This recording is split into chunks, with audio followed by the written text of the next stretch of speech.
کے لیے اس سے خوش بختی کی بات کیا ہوگی کہ میں مسجد قباء کے پاس ایک کھجوروں کے جھنڈ میں باغ میں کھڑا ہوں اور رسول اللہ صلی اللہ علیہ وسلم کی خوشبو کو محسوس کر رہا ہوں۔ سبحان اللہ العظیم، سبحان اللہ العظیم۔ یہ باغ مسجد قباء کے بالکل ساتھ ہے۔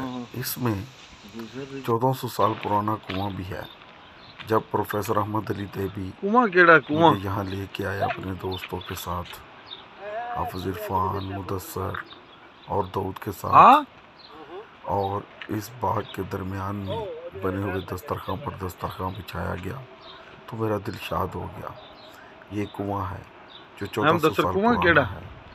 پروفیسر احمد علی دیبی نے مجھے کہا کہ آپ یہ بات ذہن میں رکھیں کہ یہ تو میں دعویٰ نہیں کر سکتا کہ حضور اس باغ سے گزرے، لیکن یہ دعویٰ ضرور ہے کہ حضور اس باغ کے قریب سے کئی دفعہ گزرے۔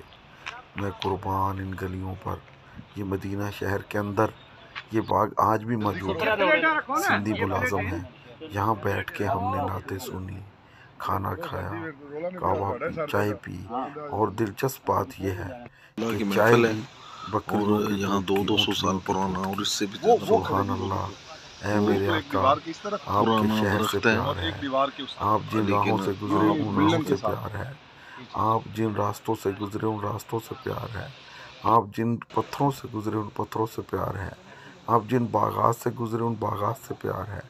آپ کو کھجور پسند تھی، ہمیں کھجور کے باغات سے پیار ہے۔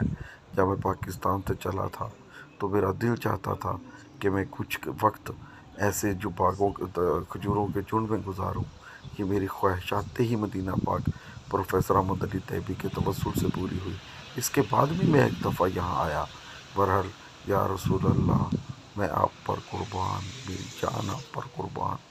آپ سلامت رہے، آپ کا شہر سلامت رہے۔